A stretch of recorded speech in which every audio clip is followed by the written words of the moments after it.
I have been fascinated with the electric vehicle revolution. I had a very cool chance to go down to the Tesla store in Walnut Creek and pick up the certificate that we're going to raffle off at 4:30. Those cars are amazing, and they're coming our way. I told a woman, when you find a 10-year-old Tesla that's beat out, it's worth maybe 15 grand, I'll buy it, but I've got a ways to go. Can't quite afford a Tesla, but one of our sustainability advisors 2 years ago said, I pay $300 a month for my Tesla. Whoa, and she got all the stuff in it. She demonstrated the savings in electricity, gas, bridge fare, the whole 9 yards. Ended up, the net cost her was only $300 a month. And that's about a standard car payment. So I am very pleased to have our two next guests come up. I was looking for people to comment on the electric vehicle revolution, and I know Maureen pointed out it's really the alternative fuel vehicle revolution, because there's hydrogen coming too. But to comment on this whole thing, not only the vehicles from a consumer and driver base, but also then our infrastructure and our ability to support this, which we heard earlier, I've invited our two next guests. So I'd like to introduce Maureen Blanc from Charge Across Town, who is going to discuss the electric vehicles and the alt-fuel vehicles. So just a quick comment on Drawdown. I had the amazing opportunity to sit down with Paul Hawken, I guess it was in April. And I was really depressed. Did you guys see where electric vehicles were on that wheel? They were way up in no man's land. And I was thinking, I've spent the last 6 years proselytizing electric cars in California, and it's like, are we having any impact? And I know this was a global look at the market, but it made me really step back and think, if educating girls and if family planning are 5 and 6 and electric cars are 79, should I go back to the drawing board and rethink what I'm doing? But no, I haven't. I'm here.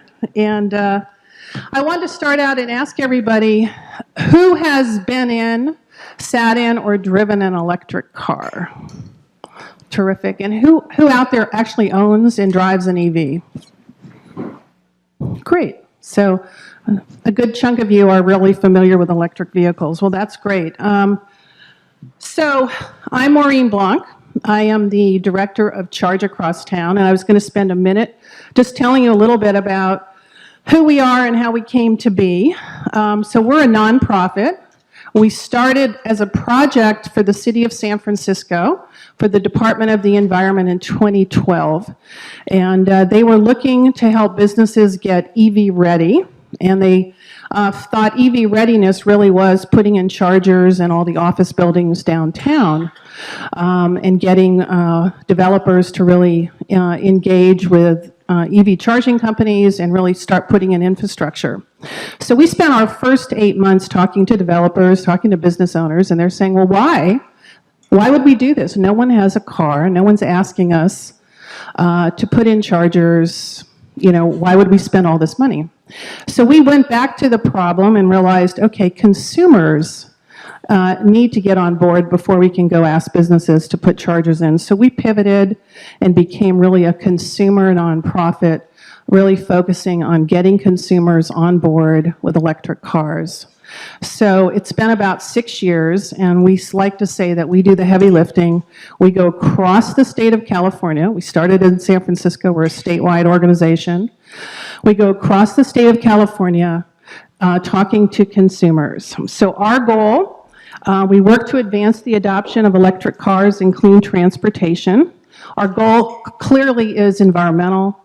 We're all environmentalists. It's cleaner air and healthier communities for all in California. So as you guys know, I'm speaking to the converted here. The San Francisco Bay Area is electric vehicle USA.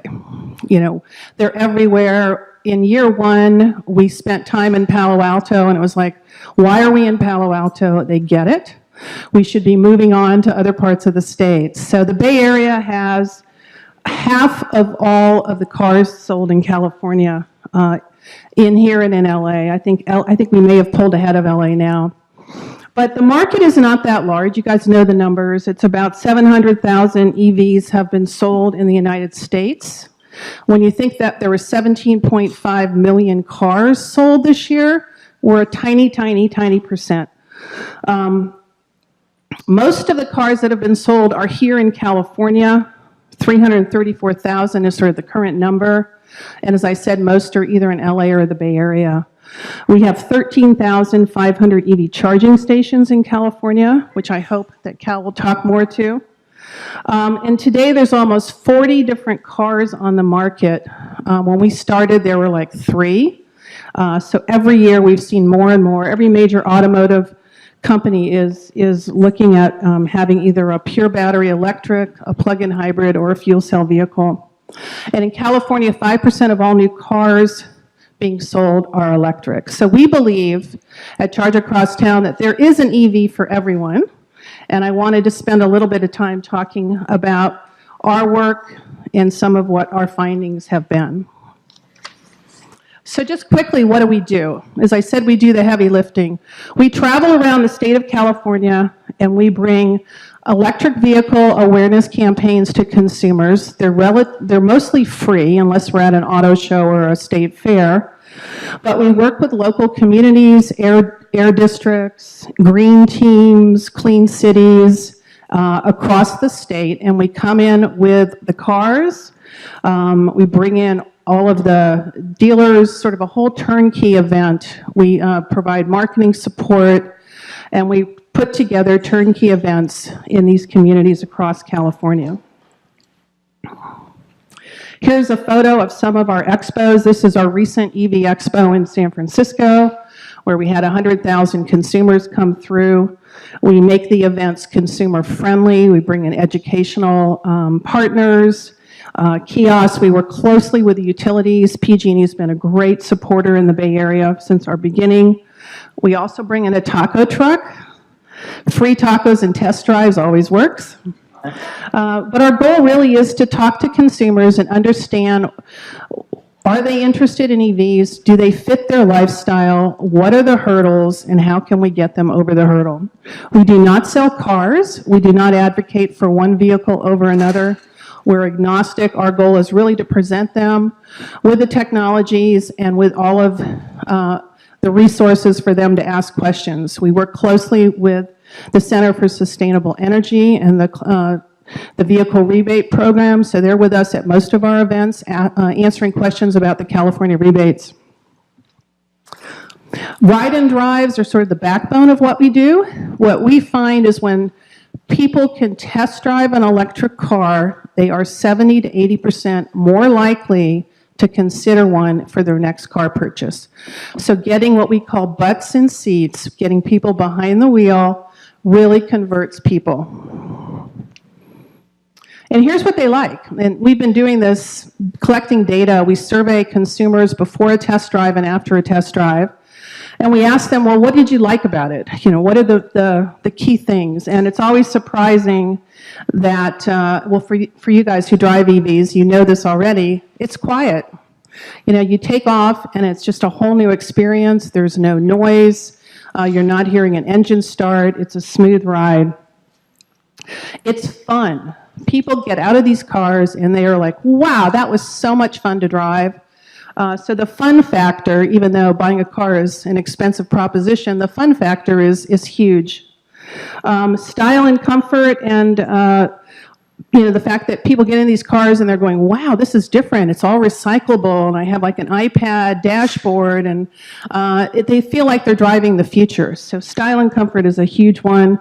People more and more are understanding the zero emissions aspect of it, that they're not emitting CO2. And as we bring on the fuel cell cars, we're now introducing sort of the whole water and hydrogen emissions concept. And of course, performance. These cars are fast and fun.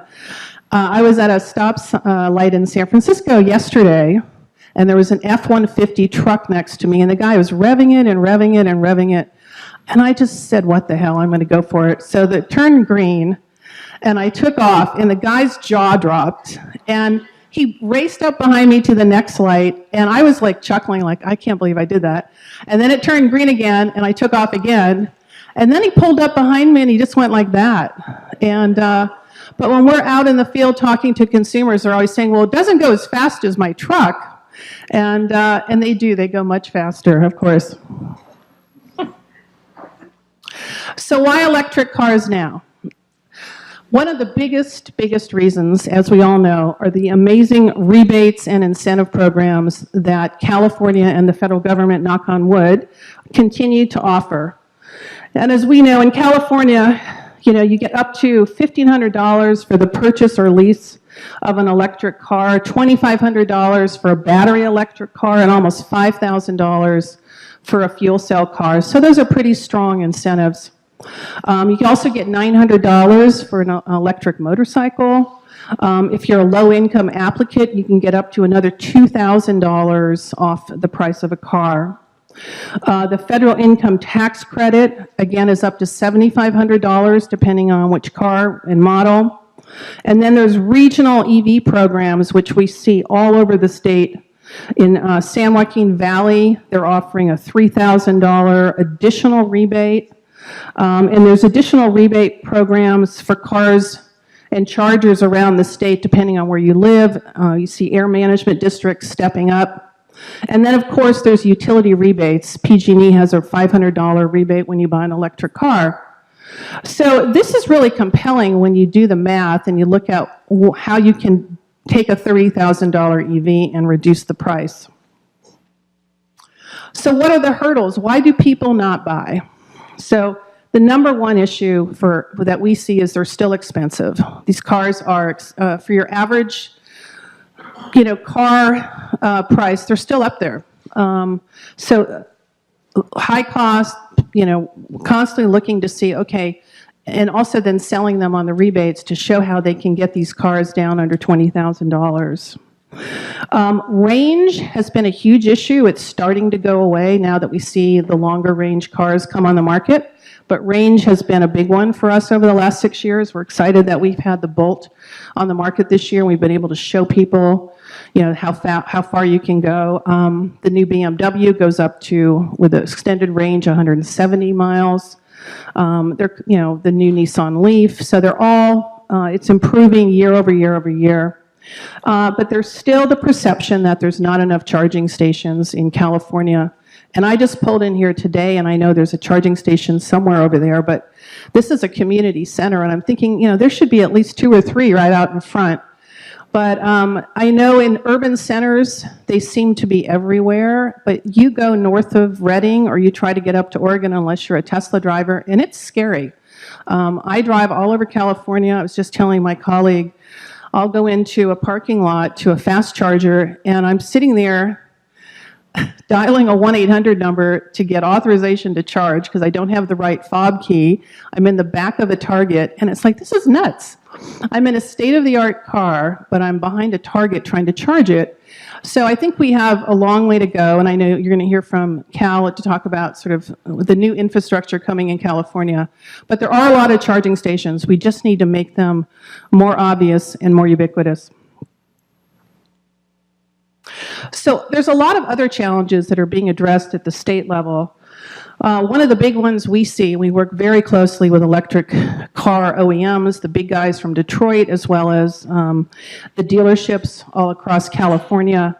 And there's very little marketing of electric vehicles happening for the most part. You saw, unless when a car is launched, like the Bolt was, you'll see full-page ads, et cetera. But for the most part, they're not marketing these cars because they're not making money on them right now.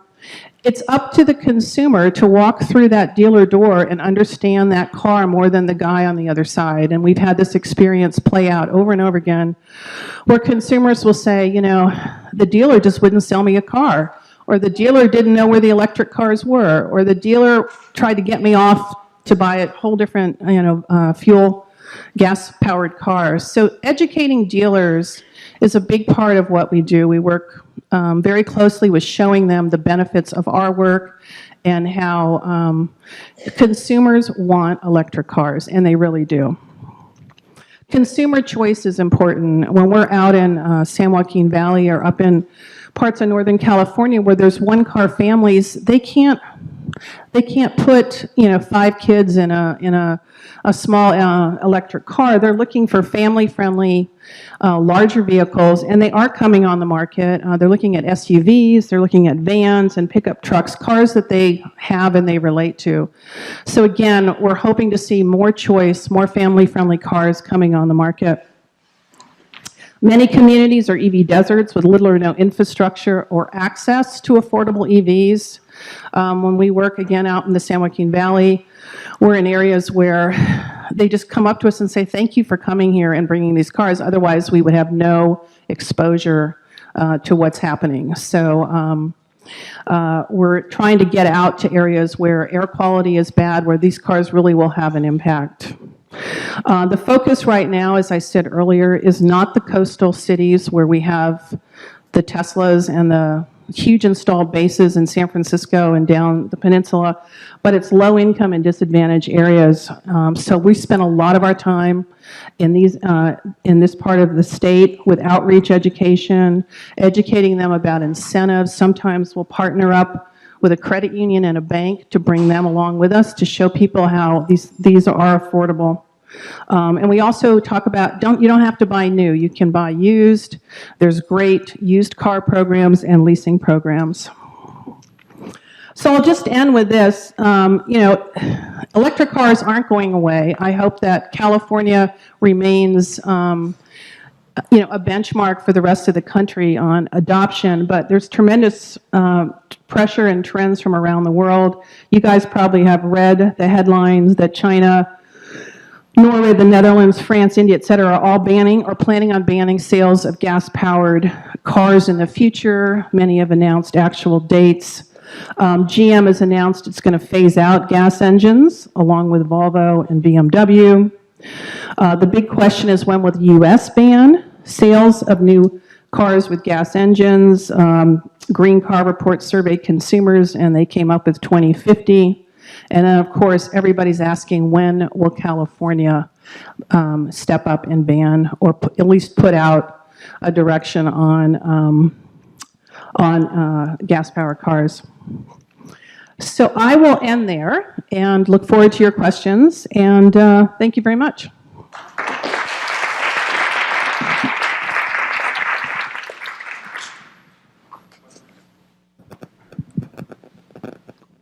Oh. Yeah. Oh, hi. Hey. Cal. Hello, Maureen. Hi. I'm the Vice President of Sustainable Rossmore, and our EV Charging Committee, of which I'm a member, is putting on a presentation tomorrow night in Rossmore, which, as you probably know, is a retirement community of almost 10,000 people. My mom lives there. There you go. And you probably also could guess that we are an EV desert. And so, so we're putting it on to help the Rossmore community better understand, what they need to do to get ready for EVs.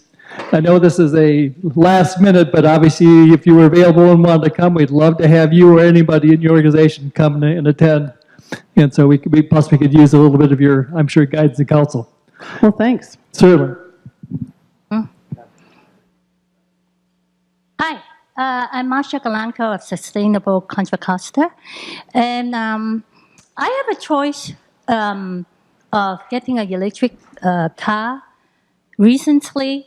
But what's stopping me is the capacity of the battery and then the time to recharge the car. And I end up getting a Prius. So the question for you is the development of battery and the time, the charging time. Thank you. Well, I'm not a technologist, so I can't go deep into battery technology development. I have been an EV driver for 5 years, and I have gone through 2 different models. And I charge, everybody says, well, isn't charging a problem? So let me address that one first. 80% of people charge at home. You don't need a special charger. You go home, you plug your car into the wall. I have a box in my wall. I plug it in. I get on the new PG&E rate program, and that's it. I go to bed, I wake up, I get up, I go. So charging, people think, is a huge headache. It's not. I think that if you're going to go to Sacramento or do a trip to wine country or to San Jose or beyond, I will look on an app and see, okay, if I need to charge, can I charge? And there's tons of chargers, and I haven't ever had an issue, except for once with a Tesla driver. But for the most part, charging is not that big of a deal. If they're out there, you have to adjust your lifestyle to it. You have to be aware of where they are. And also, if you have a fast charger in your car, which is a 20-minute charge versus a 2-hour charge, which is really important. As far as battery life goes, I would, those are questions for the car manufacturers, but I liken the electric vehicle industry to the personal computer industry, which is where I started my career. And every year, it's been an order of magnitude, if not more, and just better and faster and longer range batteries. So we're at the very beginnings, and I think you're just going to see better and better and better battery technology. However, most people are like you, and they want that confidence that they're going to get home. So my recommendation is go with a plug-in hybrid. Drive on electric all day long, do all your stuff, but if you got to go far, you've got that backup gas engine, and it's a great crossover car. They're the most popular electric cars right now. You might want to look at the hydrogen fuel cells. They go up to 300 plus miles. They're expensive, but there's quite a few on the market right now that are great. Hi, I was very excited about fuel cell vehicles back. I used to work on I worked on the Hydrogen Highway Blueprint Plan. You probably know with Bob Hayden. Oh, yeah. And, they were supposed to put vehicle fueling stations all up and down California. My first question is quickly, and I'm excited to hear you bring up hydrogens because people don't really talk about it or think it's a possibility. What is are you seeing clean hydrogen become more available, and what do you think the kind of maybe next 10-year vision is for fuel cell vehicles? It's a great question, and I know there has been a little bit of a purist war between the electric vehicle enthusiasts and advocates, and then the whole investment by California in the hydrogen fuel cell highway and cars. From our point of view, they're all electric. The power source is just different, whether it's battery, plug-in, or hydrogen fuel cell. So we are really agnostic on the technology, and it really comes down to lifestyle. I have one of our board members has a home in Sonoma, and they bought a hydrogen fuel cell to go back and forth, and they love it. They bought a Toyota Mirai. I have another friend who just bought the Honda Clarity. The only complaint is there aren't enough hydrogen fuel cell fueling stations right now, and that's coming online. But I think, from our point of view, it's all hands on deck. All cars are, if they meet the goals of reducing carbon emissions, we're all for them. And I think you have to embrace all different types of cars at this point. Well, that leads me into the other part of my question, and a lot of, even today, it came up. So people are very concerned with the batteries of the hybrid cars. So can you just quickly, is it worth it to buy a hybrid car when the battery is maybe more, I don't want to spread rumors that aren't true about that situation. What is the... Is the issue that the batteries are going to die? No, the battery is not, what happens at the end life? When somebody just said, they had to pay $250 just to recycle the battery when the car was done, or, Well, there's a lot of programs. I think I'm going to throw this one over to Cal, but I know that, and I think, Cal, this is still the case, that they're repurposing electric car batteries to go onto the grid as storage. And I know there's a couple of pilot programs. They've looked at that. There's a report out by NRDC on sort of cradle to grave.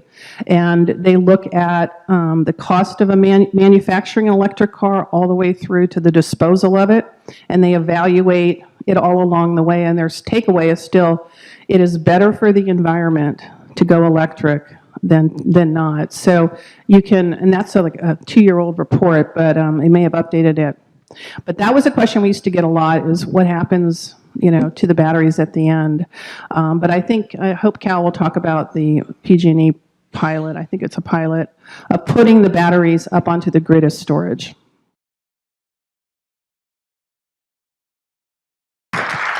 And so I'd like to introduce Cal Silcox of PG&E to talk about infrastructure and address those questions. Thank you. Hi, everybody. I'm Cal. I work on clean transportation issues at PG&E. Glad to see a lot of you, as Maureen called out, have tried an EV. Would love to see more of you driving here in an EV. I actually don't. I don't own an EV. I'll own up to that. I don't own a car, so I bike around San Francisco and take transit.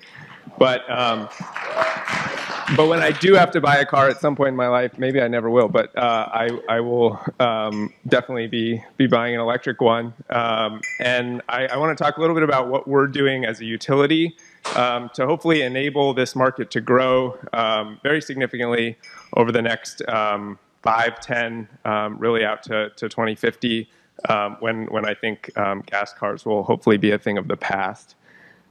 So a broad look at clean transportation. The drawdown presentation was really interesting to me because it's a global look at what needs to happen to address climate change. But I think it's important for us here in Contra Costa County and in California to consider what are really important here.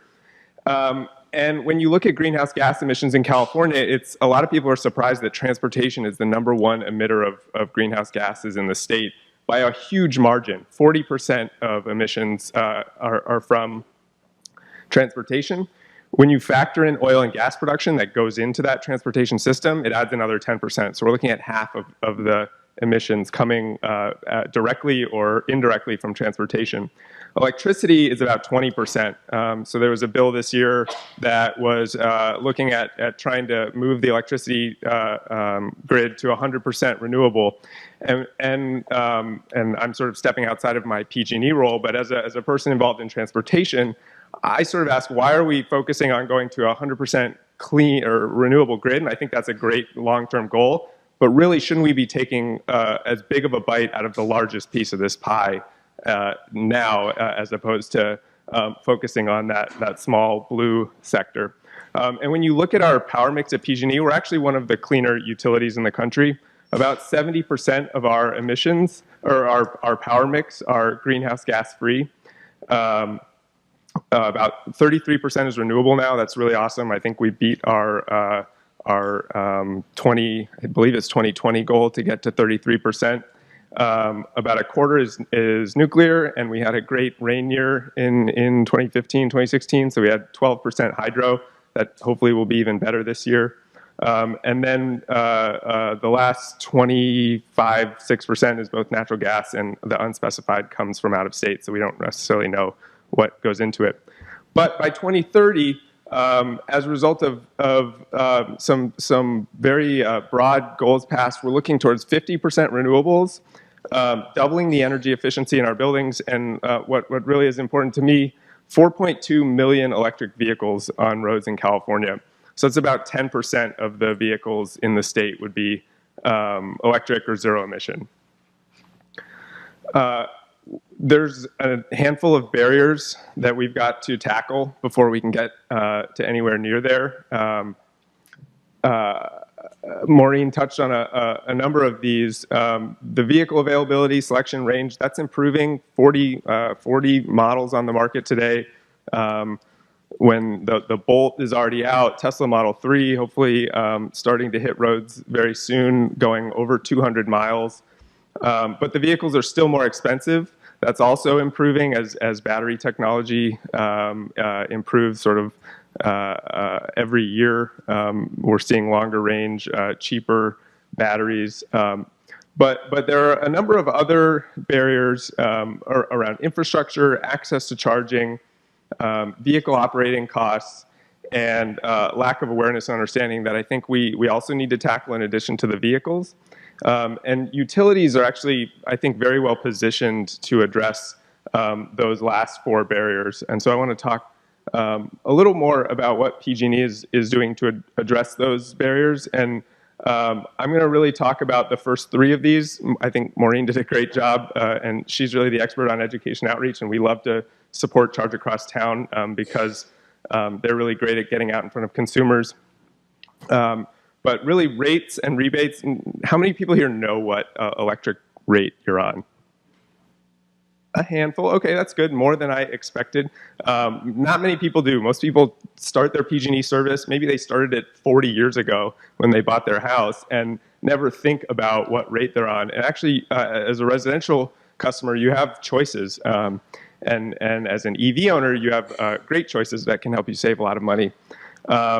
Infrastructure, where we're really focused right now is building out that infrastructure for charging electric vehicles, making people feel comfortable that they can,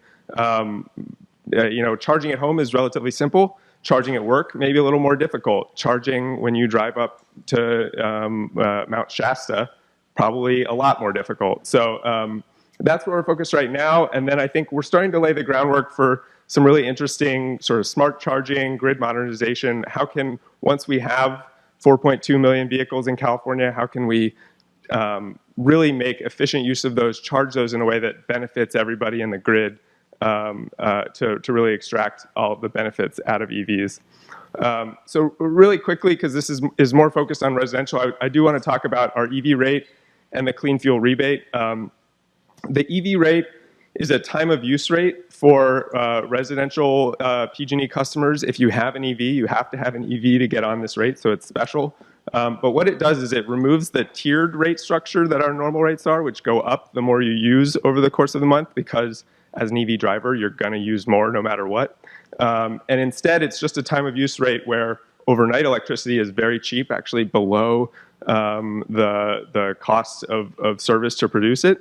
And it's more expensive in the afternoon. So it basically encourages you to plug in your car and start charging it at 11 p.m. at night until 7 a.m. And if you do that, the electricity rate is about $1.20 per gallon equivalent. Most of our rates are closer to $2 or $2.50. So you're getting a great deal. Most people save a couple $100s a year as a result of switching to this rate compared to if they stayed on the standard flat rate. And it allows people to save money, but it also allows us to manage that additional load on our grid much more efficiently, so we're not firing up natural gas peaker plants at 7 p.m., 6 p.m. when you get home and plugging in your car.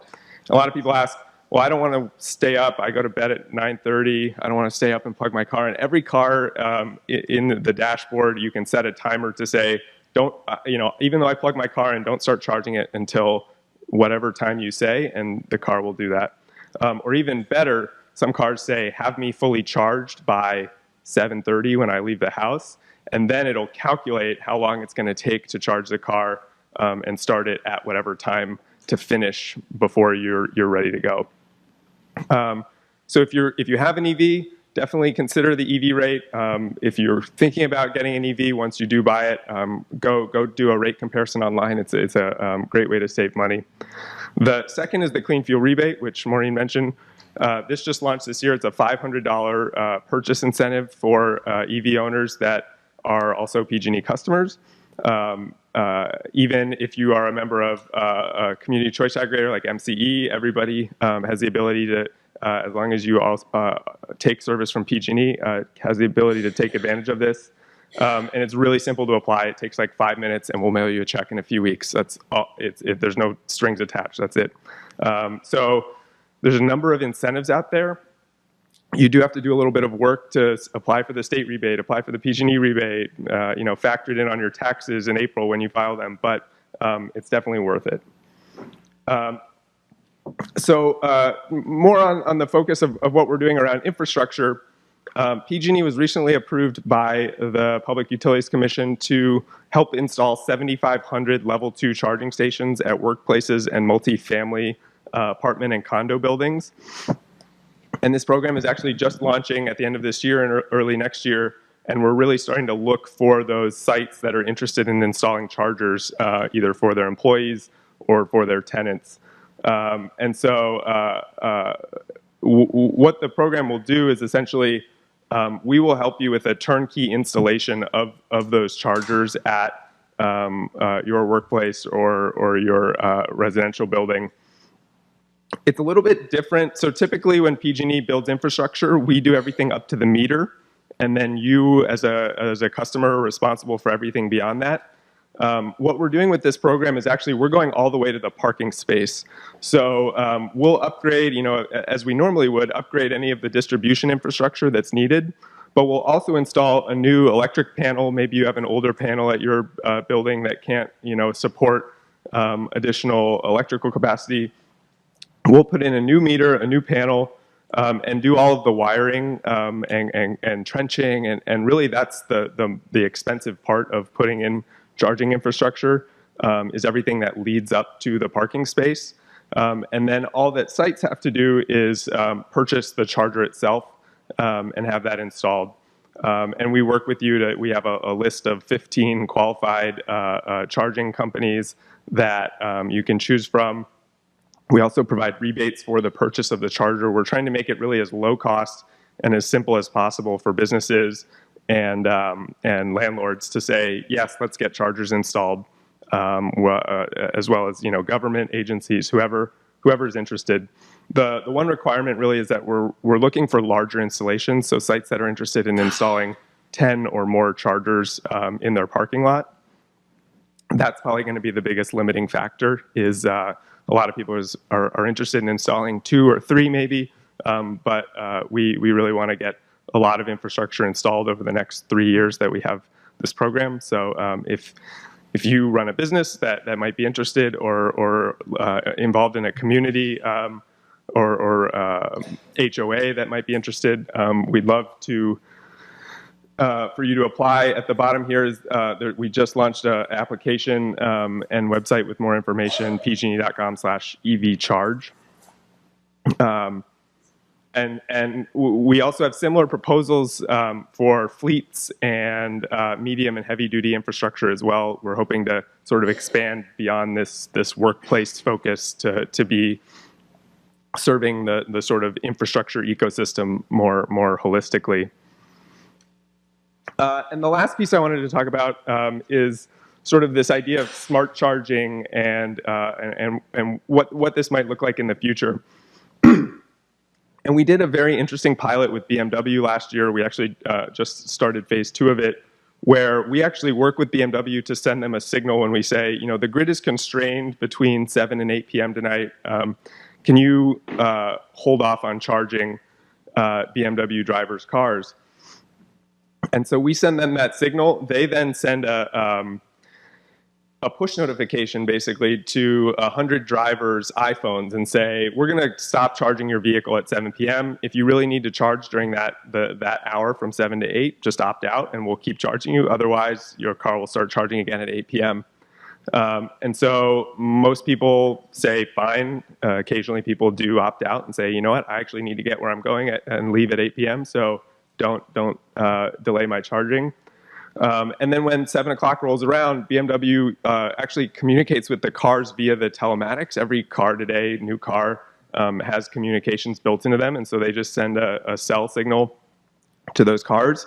They turn off the charging for an hour, and then at 8 p.m. it starts again. And so you can see in this graph, starts at 2 p.m. We're getting up to, actually this one started at 8 p.m. We get to 8 p.m. There's about 40 kilowatts of load on the system. And then they stop the charging and all but 2 cars shut off. And then at 8 p.m. you can see they turn on right again. And this, and then, those cars finish charging. What you see here is actually, as I mentioned, 11 p.m. is when our rate gets very cheap. And so all of those drivers start charging their cars at 11 p.m. So really interesting pilot. We learned a lot about people's charging patterns and their receptiveness. We provided them basically $1 per day that they agreed to, that they didn't opt out. And for the days that they opted out of these events, they didn't get that $1. That's not to say that that's the actual value that it's worth to us or to anybody, but that was just what we tested in this program. The other piece that I'll mention, somebody asked about batteries, is that we asked BMW to give us 100 kilowatts of load drop every time we called an event. So you can see from this from this chart, they only provided 40 from the vehicle. So they actually had a stationary battery at their headquarters in Silicon Valley, and so on an event like this, they would get 40 kilowatts from the car, and then the battery would provide 60 kilowatts of load drop, so that they could give us 100 kW consistently, reliably every time.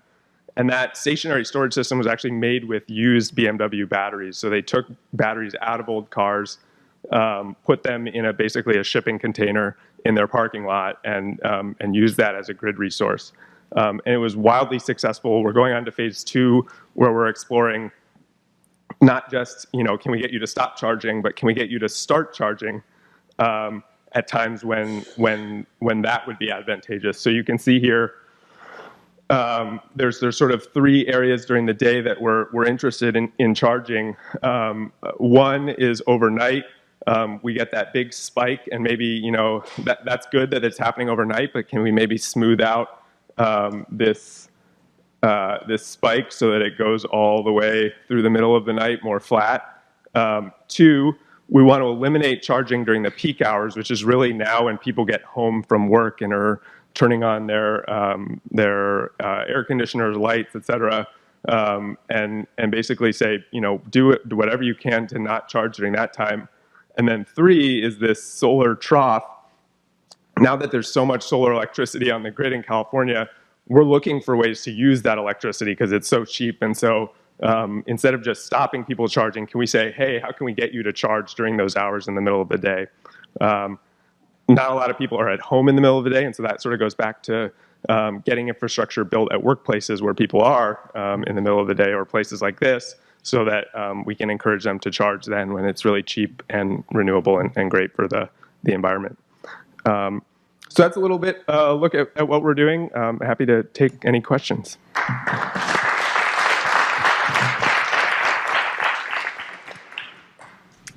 Yeah. Mike? Yeah.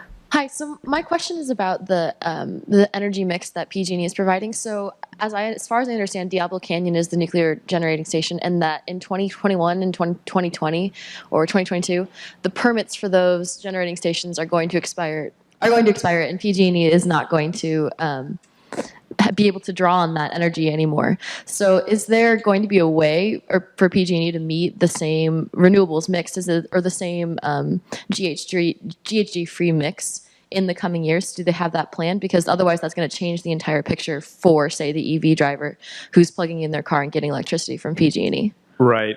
That's a great question. I'm definitely not the energy procurement expert. I'll try and answer it. My understanding is that in the sort of proposals we've made to close down Diablo Canyon, we've made commitments and proposals to the PUC and others that any electricity that would replace that orange nuclear generation, I think we're trying to attack it from as many ways as possible that wouldn't add additional fossil fuels to the grid. So we're looking at either replacing it with renewables, replacing it with energy efficiency, in other words, not having to replace that generation.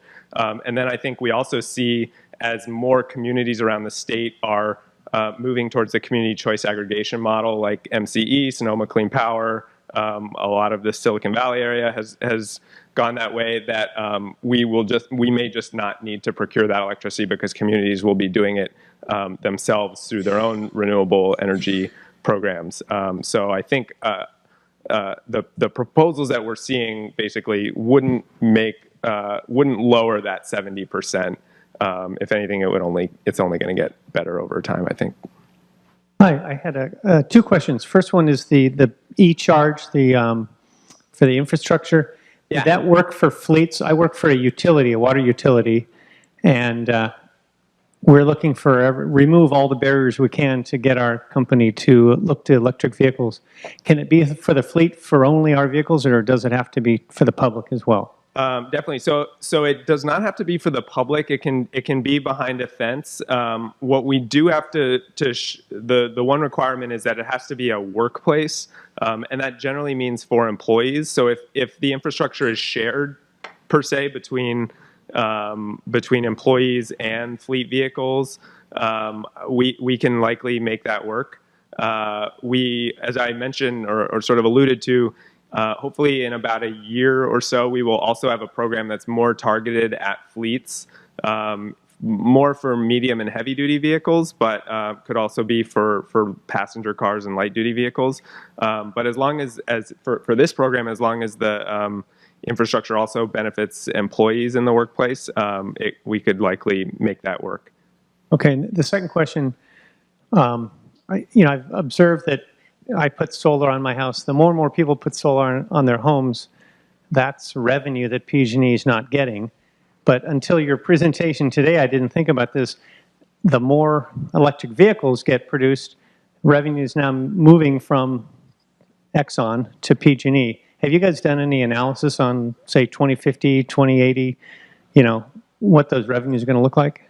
We've done a little bit of that modeling, and I don't know exactly how to share the results, but essentially, this program I mentioned, for example, is $130 million that we're investing, and as we sort of plan long term, the question is, how do we balance those investments with those additional revenues to both spur adoption, make our shareholders happy, make customers happy, and sort of balance all of those equations. So I think that's what we're looking at is, as more kilowatt hours get sold for electric vehicles and we bring in that revenue, how can we use that to put more into investments that would grow that adoption as well? Hi, I have the mic over here. And Chris, hi, it's me, Jody. I have a question for you, Cal, but just so the thing to think about is, to the extent that you live in a community that's soon going to be served by community choice aggregation, when you charge your car with electricity, that revenue doesn't go to PG&E, it's going to go to the CCE.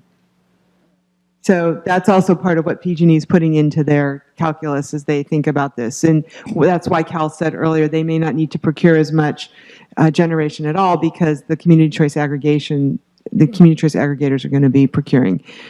And if I can just say one thing about that. The other thing is, so PG&E is decoupled, so we actually don't earn money on the sales of electricity. So by selling more electricity for EVs, we don't actually make more. That's why we're so big on energy efficiency as well, because if we made money on sales of electricity, we would not want you to put in LED light bulbs or anything.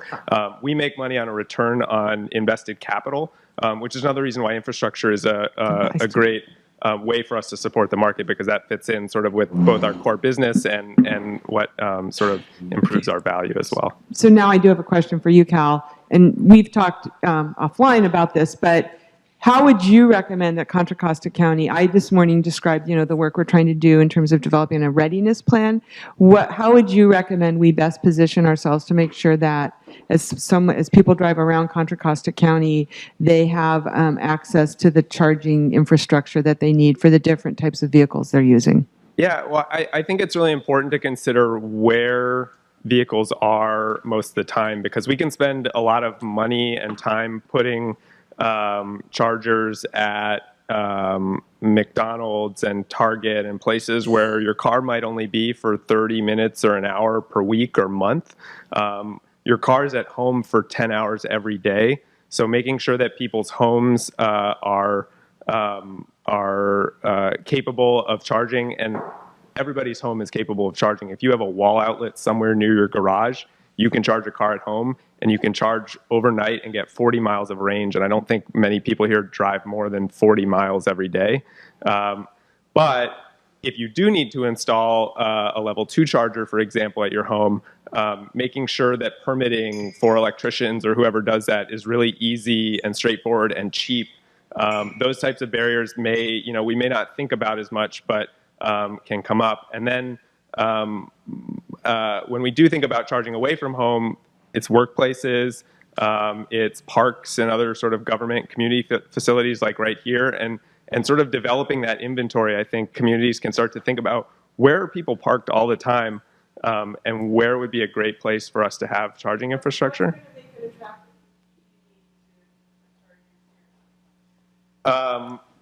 having the excited site hosts who are ready to say yes, I would love to do this, and engaged, I think is important. As we're launching this program, we've had a handful of hand raisers that have come to us and said, yeah, we're interested. And as we go back to them and say, okay, here's the program contract, we need you to look at this and sign it. It can take us 6 months or 8 months to sign a contract, going back and forth with legal, and having those champions in the businesses or in the government agencies who are, just going to get things done. And, a utility working with a government agency, there's a lot of red tape there that's going to have to get cut through. And so having really excited people who are going to be those project champions, I think is going to be really important. And I'm really big on electric transit buses right now. And so I think communities that have transit operations, whether it's private shuttles, like a lot of the companies here are now operating, or public, getting them to think about those options when they do their procurement is going to be really, really essential to turning those vehicles over in short order. So is there a number at which the electric cars create a supply problem? And are you also looking at the influence of transportation as a service rather than electric car ownership? Yeah, so a supply problem from the PG&E side? Well, we see a browning of our supply mix if a lot of people join and start driving electric cars. I don't think so. I think to the point earlier, our procurement is generally moving towards renewable, and also communities are now procuring their own energy that's generally highly renewable, if not 100% renewable. So I think the state is moving in that direction. I mentioned there was a bill that was going to look at 100% renewable energy, and even though that didn't pass this year, I wouldn't be surprised if that was a long-term goal for the state. So I don't think there's that issue. It's sort of funny because our electricity is very expensive compared to other places in the country. If you go to Nebraska, you'd pay a third of what you do per kilowatt hour. You'd have to heat your home a lot more, so your bill might be the same. But we've made investments in renewable energy here in California, and it costs more, or it did for a long time. So there's that trade-off. And so owning an EV somewhere else in the country might be a lot cheaper from a driving perspective, but it's not as green. What was the second part of the question? Again, will 20 million electric cars in California cause any kind of problem? I don't think so. 20 million cars aren't going to show up overnight.